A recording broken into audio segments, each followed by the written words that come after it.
स्वागत है आपका हमारे YouTube चैनल पर। कैसे हैं आप? आई होप आप सब बहुत अच्छे होंगे और अपने आने वाले एग्जाम्स की तैयारी में अच्छे से लगे होंगे। तो हमारा सिलसिला जारी है। पॉलिटी, भारतीय संविधान, भारत की राज्य व्यवस्था के बारे में हम लोग चर्चा कर रहे हैं। YouTube पर हम आपसे लगातार रूबरू हो रहे हैं और हमारी जो सीरीज चल रही है भारतीय संविधान के विभिन्न पक्षों और आयामों पर हम बात कर रहे हैं आपके साथ। हम लोग आज बात करना चाहते हैं, राष्ट्रपति टॉपिक को हम स्टार्ट कर चुके हैं। राष्ट्रपति की शक्तियों पर हम पिछले टाइम से चर्चा कर रहे हैं और आज हम बात करेंगे राष्ट्रपति की विधान व्यवस्थापिका संबंधी शक्तियों के बारे में। देखिए, पहला प्रश्न फैक्ट का भी हो सकता है और पहला प्रश्न कॉन्सेप्ट का भी हो सकता है। चला देखें इसको। व्यवस्थापिका संबंधी शक्तियां जब हम लोग पढ़ते हैं तो अक्सर हम लोग यहाँ से स्टार्ट करते हैं, आर्टिकल 79 से। क्या कहता है आर्टिकल 79? बहुत ढंग से आपको पता होना चाहिए। आर्टिकल 79 ये कहता है कि भारत की जो संसद है उस संसद में राष्ट्रपति होते हैं, नंबर 1, और संसद में काउंसिल ऑफ द स्टेट्स यानी कि राज्यसभा होती है, नंबर 2, और नंबर 3, संसद का मतलब है हाउस ऑफ द पीपल यानी कि लोकसभा। आर्टिकल 79 में स्पष्ट शब्दों में संसद में कौन शामिल है उसका उल्लेख कर रखा है। राष्ट्रपति संसद में शामिल है, संसद में हमारी राज्यसभा शामिल है और संसद में लोकसभा है। देखिए, अक्सर कुछ लोग कह देते हैं कि राष्ट्रपति संसद का अंग माना जाता है। जी नहीं, आपको इस प्रकार की शब्दावली का प्रयोग नहीं करना है। राष्ट्रपति संसद का अंग माना नहीं जाता है, बल्कि राष्ट्रपति संसद का अंग होता है। ऐसा आर्टिकल 79 में साफ साफ शब्दों में लिखा हुआ है। एक तो बात है ये। दूसरी बात, कथन और कारण में बहुत बढ़िया प्रश्न बन सकता है, राष्ट्रपति संसद का अंग क्यों होता है? हमको कॉन्सेप्ट इस संदर्भ में क्लियर करना चाहिए। देखिए, आप सभी लोग जानते हैं कि संसद का मुख्य कार्य कानूनों का निर्माण करना है और कानून बनने से पहले जिस अवस्था में होता है, जिस फॉर्म में होता है, उसे हम लोग बिल कहते हैं। और कोई भी बिल कानून तब बनता है जब राष्ट्रपति उसके ऊपर हस्ताक्षर करते हैं। दैट्स वाई राष्ट्रपति संसद का अंग होते हैं। संसद का जो मुख्य कार्य कानूनों का निर्माण करना है वो बेसिकली राष्ट्रपति के ऊपर डिपेंड हो जाता है, क्योंकि राष्ट्रपति के हस्ताक्षर के बिना कोई भी बिल कानून नहीं बन सकता। ये कथन और कारण में इस तरह का प्रश्न आ सकता है। कैसा प्रश्न आएगा? कथन जरा देखें, आप उसका जवाब देना मुझे। कथन इस तरह से लिखा हुआ आ सकता है, आर्टिकल 79 के तहत राष्ट्रपति संसद का अंग होता है। कारण लिखा हुआ आ सकता है, संसद द्वारा पारित सभी विधेयक राष्ट्रपति के हस्ताक्षर के पश्चात कानून बनते हैं। विकल्प, कथन सही है, कारण सही है, दोनों एक दूसरे की व्याख्या करते हैं। कथन सही है, कारण सही है, व्याख्या नहीं करते हैं। कथन सही है, कारण गलत है, कथन गलत है, कारण सही है। इस तरह का प्रश्न आ सकता है। तो जो मैंने आपके सामने प्रश्न रखा उसका आंसर है कथन सही है, कारण भी सही है और दोनों एक दूसरे की व्याख्या करते हैं। मुझे ऐसा लगता है कि हमको आजकल इस तरह के प्रश्नों की प्रैक्टिस करनी चाहिए, क्योंकि एसर्शन और रीजन के प्रश्न आजकल सिविल सर्विस में, आईएएस के पेपर में, यूपीपीसीएस के पेपर में और एसएससी के पेपर में भी इस तरह के प्रश्न बन जाते हैं। तो 8 से 10 प्रश्न ऐसे होते हैं। अब आप मुझसे प्रश्न पूछोगे कि इन प्रश्नों को कैसे अटेंड किया जाए। इसका सीधा सा जवाब है, जितने ज्यादा कॉन्सेप्ट आपके क्लियर होंगे उतने ही आप अच्छे ढंग से इसका जवाब दे पाएंगे। एक तो बात आपको व्यवस्थापिका संबंधी ये याद रखनी है। दूसरी बात, व्यवस्थापिका संबंधी शक्तियों के अंतर्गत आपको बहुत अच्छे ढंग से मालूम होना चाहिए कि भारतीय संविधान का एक आर्टिकल है, आर्टिकल 99। आर्टिकल 99 ये कहता है कि संसद के सभी सदस्यों को राष्ट्रपति शपथ दिलाएंगे। ऐसा लिखा हुआ है आर्टिकल 99 में। मित्रों, आर्टिकल 99 में जो शब्द लिखे हुए हैं वो कुछ इस तरह से हैं, राष्ट्रपति अथवा उनके द्वारा अधिकृत राष्ट्रपति जिस व्यक्ति को ऑथोराइज कर दें या वह व्यक्ति या फिर राष्ट्रपति स्वयं संसद के सभी सदस्यों को शपथ दिलाएंगे। ऐसा आर्टिकल 99 में लिखा हुआ है।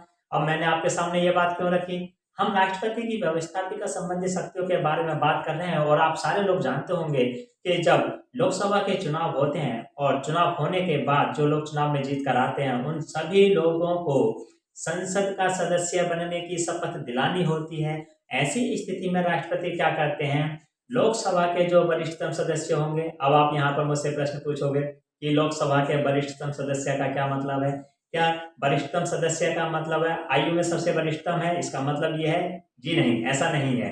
आयु में वरिष्ठतम होना जरूरी नहीं है। हमारे यहाँ पर हमने परंपरा इस तरह की बना रखी है कि जो पहले से कई बार चुनाव जीत कर आ चुका है, जिन्हें विधि संबंधी मामलों की जानकारी है, जिन्हें संसदीय प्रक्रियाओं की जानकारी है, वह यहाँ पर वरिष्ठता का मतलब ये होता है। ऐसे मेंबर को राष्ट्रपति प्रोटेम स्पीकर के रूप में नियुक्त करते हैं। बहुत ध्यान से सुनिएगा। लोकसभा का वह व्यक्ति, लोकसभा का वह सदस्य जो बार बार चुनाव जीत कर आया है, जिसने विधि संबंधी मामलों की या संसदीय प्रक्रियाओं की बहुत अधिक जानकारी है, ऐसे व्यक्ति को जो लोकसभा चुनाव जीत कर आया है, राष्ट्रपति लोकसभा के अस्थायी अध्यक्ष बनाते हैं। इसे अंतरिम अध्यक्ष कह सकते हैं। इसे प्रोटेम स्पीकर कहा जाता है। प्रोटेम स्पीकर के रूप में नियुक्त करेंगे राष्ट्रपति और राष्ट्रपति इन्हें शपथ दिला देंगे। ये जो प्रोटेम स्पीकर है, इस प्रोटेम स्पीकर के दो काम हैं। ये प्रोटेम स्पीकर लोकसभा के अन्य सदस्यों को शपथ दिलाता है। यहाँ पर एक बहुत ही अच्छा प्रश्न बन सकता है कि क्या प्रोटेम स्पीकर वरिष्ठतम ही होगा? ऐसी कोई संवैधानिक बाध्यता है क्या? प्रोटेम स्पीकर जैसे किसी भी पद का उल्लेख भारत के संविधान में नहीं है। भारत के संविधान में इस पद का उल्लेख क्यों नहीं है, इसका जवाब भी मैं देता हूं आपको। एक्चुअल में इनका काम क्या है? प्रोटेम स्पीकर का काम है लोकसभा के अन्य सदस्यों को शपथ दिलाना। और आप ये जानते हैं कि आर्टिकल 99 के तहत संसद के सभी सदस्यों को शपथ दिलाना किसका काम है? राष्ट्रपति का काम है। दैट्स व्हाई प्रोटेम स्पीकर शब्द का उल्लेख संविधान में नहीं कर रखा है। दूसरी बात, जो प्रश्न बन सकता है, प्रोटेम स्पीकर सबसे वरिष्ठतम हो, ये कोई संवैधानिक बाध्यता है? जब मैंने कह दिया कि इस पद का उल्लेख ही कॉन्स्टिट्यूशन में नहीं है, तो ऐसी स्थिति में सबसे वरिष्ठतम सदस्य को प्रोटेम स्पीकर बनाए, ये जरूरी नहीं है। वैसे भी दोस्तों आप लोग जानते हैं, जब कर्नाटक चुनाव हुए थे 2014 में, और कर्नाटक चुनाव के परिणाम के पश्चात जो कर्नाटक के राज्यपाल थे, राज्यपाल ने विधानसभा में प्रोटेम स्पीकर एक व्यक्ति को जो नियुक्त किया, उसको लेकर मामला सुप्रीम कोर्ट में गया। और सुप्रीम कोर्ट का जो स्पष्ट मत है वो ये है कि ये एक परंपरा है कि सबसे वरिष्ठतम सदस्य को प्रोटेम स्पीकर बनाया जाना चाहिए। ये कहीं कोई बाध्यता नहीं है। इस संदर्भ में किसी प्रकार का कोई कानून नहीं है। तो आप ध्यान रखिए, प्रोटेम स्पीकर वरिष्ठतम सदस्य को बनाया जाना चाहिए, वैसे कोई जरूरी नहीं है। ये केवल एक परंपरा है। प्रोटेम स्पीकर के दो कार्य, नंबर 1 लोकसभा के अन्य सदस्यों को शपथ दिलाना, और लोकसभा के तब तक अध्यक्षता करते रहना जब तक कि लोकसभा का नया अध्यक्ष नहीं चुन लिया जाए। ये प्रोटेम स्पीकर के कार्य हैं। राष्ट्रपति प्रोटेम स्पीकर को नियुक्त करेंगे, प्रोटेम स्पीकर को शपथ दिलाएंगे, अब ये प्रोटेम स्पीकर राष्ट्रपति के बिहाफ पर लोकसभा के अन्य सदस्यों को शपथ दिलाएंगे। ये राष्ट्रपति की व्यवस्थापिका संबंधी शक्तियों के अंतर्गत दूसरा पावर है। भारतीय संविधान का एक अनुच्छेद है 80। अनुच्छेद 80 में खूब सारे सब क्लोज हैं। 80(3) ये कहता है कि राष्ट्रपति राज्यसभा में 12 सदस्यों को मनोनीत करेगा, और ये जो 12 सदस्य होंगे, ये जो मनोनीत किए जाते हैं, वो कॉन्स्टिट्यूशन में साफ शब्दों में लिखा हुआ है। ये लोग साहित्य यानी लिटरेचर, ये लोग कला यानी आर्ट, ये लोग विज्ञान यानी साइंस, या फिर समाज सेवा के विशेषज्ञ होने चाहिए। ऐसे भारतीय संविधान के अनुच्छेद 80(3) में लिखा हुआ है। ये जो अनुच्छेद 80 के तहत 12 सदस्य जो मनोनीत हो रहे हैं, जो साहित्य, विज्ञान, कला और समाज सेवा के विशेषज्ञ, पहली बात एकदम क्लियर हो जाना चाहिए, ये राष्ट्रपति का स्वविवेक नहीं है। पहली बात तो ये स्पष्ट होनी चाहिए। Who was the first nominated in the Lok Sabha? सबसे पहले लोकसभा में जो मनोनीत हुए वो थे फ्रैंक एंथोनी। यह कई बार मनोनीत हुए हैं और ये संविधान सभा के सदस्य भी रहे। कई बार साहित्य, कला, विज्ञान, समाज सेवा के सदस्य राज्यसभा में मनोनीत किए जाते हैं। वे राष्ट्रपति के स्व विवेक से मनोनीत नहीं किए जाते हैं। मंत्रिपरिषद जिन लोगों के नाम भेजेगी, राष्ट्रपति उन्हें मनोनीत कर देंगे। यह है बात। राज्यसभा में ये सदस्य 12 सदस्य मनोनीत हो गए। ये राष्ट्रपति का स्व विवेक नहीं है, मंत्रिपरिषद की एडवाइस पर हुए, ऐसा मैंने भी आपको बताया। अब राष्ट्रपति और क्या करते हैं संसद के संदर्भ में? देखिए, आपको 3 आर्टिकल पता होने चाहिए। एक आर्टिकल है 85, एक आर्टिकल है 86 और एक आर्टिकल है 87। ये तीनों आर्टिकल, तीनों अनुच्छेद 85, 86 और 87 ये तीनों अनुच्छेद क्या कहते हैं, इसको बहुत ध्यान रखिएगा। अनुच्छेद 85 ये कहता है कि राष्ट्रपति संसद के अधिवेशन बुलाते हैं। बहुत बारीकी से सुनना, राष्ट्रपति संसद के अधिवेशन बुलाते हैं। अब जो मेरे मित्र हिंदी माध्यम के हैं वो थोड़ा सा ध्यान रखें, वहां पर इस तरह के प्रश्न आ सकते हैं कि राष्ट्रपति अधिवेशन को आहूत करते हैं। यस, अधिवेशन को आहूत करना, अधिवेशन को बुलाना, ये सब एक ही बात है। अनुच्छेद 85 में ऐसा लिखा हुआ है कि राष्ट्रपति संसद के अधिवेशन को बुलाएंगे। एक तो बात आपको ये याद रखनी है। दूसरी बात, अनुच्छेद 85 में एक शब्द और आएगा जिसे हम लोग कहते हैं सत्रावसान। सत्रावसान थोड़ा सा ध्यान रखिए। सत्रावसान के लिए जो अंग्रेजी भाषा का शब्द है दैट इज प्रोरोगेशन। सत्रावसान का मतलब है सत्र की समाप्ति की घोषणा करना। मित्रों, राष्ट्रपति संसद के अधिवेशन बुलाता है, साथ ही साथ संसद कब समाप्त होगा इस बात की घोषणा राष्ट्रपति करते हैं, जिसे हम लोग सत्रावसान कहते हैं। और अनुच्छेद 85 एक बात और कहता है कि राष्ट्रपति लोकसभा को भंग कर सकते हैं। ये तीनों बातों का उल्लेख अनुच्छेद 85 में है। राष्ट्रपति की व्यवस्थापिका संबंधी शक्तियों के अंतर्गत आप इस बात को भी ध्यान रखें। अब जरा देखिए, अनुच्छेद 85 के संदर्भ में आपके मन में बहुत सारे प्रश्न आ रहे होंगे, बहुत से। अनुच्छेद 85 में जैसा मैंने कहा कि राष्ट्रपति संसद के अधिवेशन को बुलाते हैं, तो आप प्रश्न पूछ सकते हैं क्या मंत्रिपरिषद की एडवाइस में बुलाते हैं? यस, ऑब्वियसली मंत्रिपरिषद की एडवाइस में बुलाते हैं। एकदम क्लियर बात होनी चाहिए। 99% केसेज में ऐसा ही होता है कि मंत्रिपरिषद जो एडवाइस देगी उसी एडवाइस के हिसाब से राष्ट्रपति संसद के अधिवेशन को बुलाएंगे। लेकिन एक ऐसी मंत्रिपरिषद जो लोकसभा में बहुमत खो चुकी है, एक ऐसी मंत्रिपरिषद जो लोकसभा में बहुमत खो सकती है, जिन्हें डर लगता है कि संसद का अधिवेशन बुलाया गया, लोकसभा की बैठक बुलाई गई, तो हो सकता है उनके खिलाफ अविश्वास प्रस्ताव पारित हो जाए। ऐसी मंत्रिपरिषद कभी भी नहीं चाहेगी कि संसद का अधिवेशन बुलाया जाए, और ऐसी स्थिति में राष्ट्रपति स्वविवेक से कार्य कर सकते हैं। राष्ट्रपति मंत्रिपरिषद की इच्छा के बिना भी लोकसभा या संसद की बैठक बुला सकते हैं। यहाँ पर याद रखना, राष्ट्रपति संविधान की रक्षा की शपथ लेते हैं। इस वजह से मंत्रिपरिषद एक ऐसी मंत्रिपरिषद जो लोकसभा में बहुमत खो चुकी है या हो सकती है, उनके परामर्श के बिना भी राष्ट्रपति संसद के अधिवेशन बुला सकते हैं। याद रखिए, लोकसभा को भंग करना। अब आप मुझसे प्रश्न पूछोगे, क्या राष्ट्रपति लोकसभा को भंग मंत्रिपरिषद की एडवाइस पर करते हैं? ऑब्वियसली। जब चौधरी चरण सिंह देश के प्रधानमंत्री थे, जब वो लोकसभा में बहुमत साबित करने की स्थिति में नहीं थे, उन्होंने राष्ट्रपति जी को लोकसभा भंग करने की सिफारिश की थी, लोकसभा भंग हुई थी। पर एक ऐसी मंत्रिपरिषद, एक ऐसी सरकार जो अभी अभी बनी है और जिसको लगता है कि लोकसभा उनके खिलाफ अविश्वास प्रस्ताव पारित कर सकती है, तो ऐसी स्थिति में वो प्रधानमंत्री और वो मंत्रिपरिषद ये सोच सकते हैं कि लोकसभा भंग करवा दी जाए, ताकि हम प्रधानमंत्री या हम मंत्री नहीं है तो कोई और भी मंत्री या प्रधानमंत्री नहीं होना चाहिए। और यदि ऐसी स्थिति आ जाए तब राष्ट्रपति मंत्रिपरिषद की लोकसभा भंग करने की एडवाइस देने के बावजूद भी लोकसभा भंग नहीं करें। राष्ट्रपति संविधान की रक्षा की शपथ लेते हैं। ऐसी स्थिति में राष्ट्रपति कुछ आगे बढ़कर नई सरकार बनाने की बारे में सोच सकते हैं। राष्ट्रपति से ये उम्मीद की जाती है कि वो ऐसा करना चाहिए। अनुच्छेद 85 के तहत राष्ट्रपति किन किन पावर्स का इस्तेमाल कर सकते हैं, उनके बारे में हम लोगों ने बात की। अब आते हैं हम अनुच्छेद 86 के तहत। अनुच्छेद 86 के तहत 85 के तहत देखिए, राष्ट्रपति संसद के अधिवेशन को बुलाते हैं। अब आर्टिकल 86 ये कहता है कि राष्ट्रपति संसद के अधिवेशन को संबोधित कर सकते हैं। अनुच्छेद 86, राष्ट्रपति संसद के अधिवेशन को संबोधित कर सकते हैं। साथ ही साथ राष्ट्रपति को संसद को मैसेज यानी संदेश भेजने का भी अधिकार है। आर्टिकल 86 ऐसा कहता है, संदेश भेजने का उन्हें अधिकार है। अब आप प्रश्न पूछेंगे कि प्रश्न कैसा बनेगा, तो मैं आपके सामने एक प्रश्न रख रहा हूं, आप मुझे इसका जवाब देना।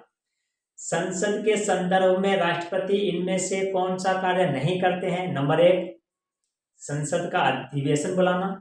नंबर 2, संसद के अधिवेशन को संबोधित करना। नंबर 3, सत्रों को स्थगित करना। नंबर 4, सत्रावसान यानी सत्रों की समाप्ति की घोषणा करना। अब बताइए दोस्तों, इसमें से आंसर क्या है? इसका सही आंसर है संसद के सत्र को स्थगित करना। संसद के सत्र को स्थगित करने में राष्ट्रपति जी की कोई भूमिका नहीं होती है। संसद के सत्र को संबंधित सदन का जो व्यक्ति अध्यक्षता कर रहा होता है वही व्यक्ति सदन के सत्र को स्थगित कर सकता है। इस बात को आप ध्यान रखिएगा। 86 ये कहता है कि राष्ट्रपति संसद के सत्र को संबोधित करते हैं। तो एक प्रश्न बहुत अच्छा सा हो सकता है कि राष्ट्रपति जब 86 के तहत संसद के सत्रों को संबोधित कर रहा होता है तब उनका जो भाषण होता है वो भाषण कौन तैयार करता है? मंत्री परिषद भाषण तैयार करके देती है, जिसे हम लोग अभिभाषण कहते हैं। राष्ट्रपति का अभिभाषण मंत्री परिषद के द्वारा तैयार किया जाता है। इस बात को भी आप थोड़ा सा ध्यान रखें। आर्टिकल 87 क्या कहता है? आर्टिकल 87 कहता है कि राष्ट्रपति संसद को विशेष रूप से संबोधित कर सकते हैं। और ये थोड़ा सा ध्यान रखना, विशेष रूप से संबोधित करने का क्या मतलब है? देखिए, आर्टिकल 87 में साफ शब्दों में लिखा हुआ है वर्ष के पहले सत्र को, वर्ष का जो प्रथम सत्र है इसे राष्ट्रपति अनिवार्य रूप से संबोधित करेंगे। और दोस्तों, जब हम लोग संसद पढ़ेंगे तो वहां पर डिटेल में हम इस बारे में चर्चा करेंगे कि हमारे जो संसद के सत्र होते हैं अमूमन एक साल में 3 सत्र होते हैं। पहला जो सत्र है वो है बजट सत्र, इसके बाद में मानसून सत्र और उसके बाद में आता है शीतकालीन सत्र। सामान्यतः ऐसा होता है, कभी कभी विशेष अधिवेशन भी बुलाए जा सकते हैं। कॉन्स्टिट्यूशन में आर्टिकल 87 ये कहता है कि राष्ट्रपति वर्ष के प्रथम सत्र को अनिवार्य रूप से संबोधित करते हैं, ऐसा कॉन्स्टिट्यूशन में लिखा हुआ है। इसका सीधा सा मतलब ये है कि बजट सत्र को संबोधित करेंगे। हालांकि बजट सत्र को संबोधित करेंगे इस प्रकार की शब्दावली वहां पर लिखी हुई नहीं है। वहां पर लिखा हुआ है कि वर्ष के प्रथम सत्र को संबोधित करेंगे, तो इसका मतलब यही है कि बजट सत्र को। एक तो बात आपको ये याद रखनी है। और दूसरी बात जो आपको याद रखनी है वो ये है, आर्टिकल 87 में ये भी लिखा है कि जब भी लोकसभा के चुनाव होते हैं, जब भी लोकसभा के चुनाव होते हैं, लोकसभा चुनाव के बाद संसद की जो पहली बैठक होगी राष्ट्रपति उस बैठक को भी अनिवार्य रूप से संबोधित करेंगे। लोकसभा चुनाव के बाद के प्रथम सत्र, लोकसभा चुनाव के बाद का प्रथम सत्र को भी राष्ट्रपति अनिवार्य रूप से संबोधित करते हैं। इस बात का उल्लेख आर्टिकल 87 में है। इस बात को थोड़ा सा ध्यान रखिएगा। हम लोग ये कह सकते हैं क्योंकि एक साल में एक बार तो करते हैं, है ना। आर्टिकल 87 ये कहता है अगर चुनाव जुलाई अगस्त में होते हैं और जुलाई अगस्त में चुनाव होने के बाद लोकसभा की जब पहली बैठक होगी तो भी राष्ट्रपति उसे अनिवार्य रूप से संबोधित करेंगे। इस बात का उल्लेख आर्टिकल 87 में है। राष्ट्रपति संसद के संदर्भ में और क्या कर सकते हैं, जरा इसको भी देख लेते हैं। हमारी संसद के 2 हाउस हैं, बहुत बारीकी से समझना है। संसद के 2 हाउस, एक लोकसभा है और दूसरा राज्यसभा है। लोकसभा में और राज्यसभा में आप किसी भी सदन में कोई भी विधेयक रख सकते हैं, मनी बिल को छोड़कर, मनी बिल यानी कि धन विधेयक को छोड़कर। लोकसभा और राज्यसभा ने कोई बिल रखा, बिल किसी भी हाउस में रखा जा सकता है। समझ लीजिए, आपने बिल राज्यसभा में रखा और वो बिल राज्यसभा से पारित होकर लोकसभा में गया और लोकसभा ने उस बिल को पारित करने से मना कर दिया, या फिर लोकसभा ने उस बिल पर 6 महीने तक अपनी कोई प्रतिक्रिया नहीं दी, तो राज्यसभा ने बिल को पारित किया, लोकसभा ने बिल को पारित करने से मना कर दिया, या फिर लोकसभा ने अगले 6 महीने तक उस बिल पर कोई प्रतिक्रिया नहीं दी, तो भारतीय संविधान का अनुच्छेद 108, संविधान का अनुच्छेद 108 ये कहता है कि ऐसी स्थिति में दोनों हाउस के बीच में जो कैटलॉग उत्पन्न हुआ है, जो विरोधाभास उत्पन्न हुआ है, जो तनाव उत्पन्न हुआ है, उस तनाव को दूर करने के लिए अनुच्छेद 108 ये कहता है कि राष्ट्रपति संसद का संयुक्त अधिवेशन बुला सकते हैं। ये भी राष्ट्रपति की व्यवस्थापिका संबंधी शक्तियों के अंतर्गत आता है।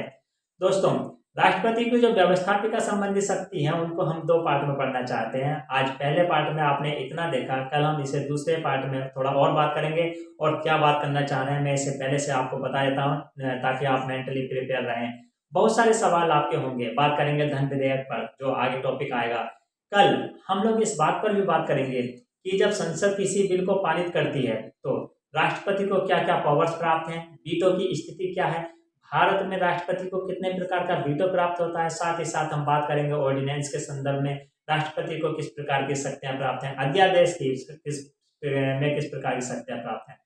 व्यवस्थापिका संबंधी शक्तियों का पार्ट 2 हम कल लाएंगे और अपना प्रेम, अपना स्नेह इसी तरह से बनाए रखिए। All the best. साथ ही साथ यदि आप हमारे चैनल पर पहली बार विजिट कर रहे हैं तो चैनल को सब्सक्राइब कीजिए, दोस्तों के साथ शेयर कीजिए, और यदि वीडियो आपको पसंद आती है तो वीडियो को लाइक कीजिए, कमेंट कीजिए। व्यस्त रहिए, मस्त रहिए, खुश रहिए और अपने आने वाले एग्जाम्स की तैयारी अच्छे से करते रहिए। तब तक बिना रुके, बिना थके चलते रहिए जब तक आपको मंजिल प्राप्त ना हो जाए। इसी के साथ दीजिए मुझे अनुमति, कल फिर मिलते हैं एक नए टॉपिक के साथ। तब तक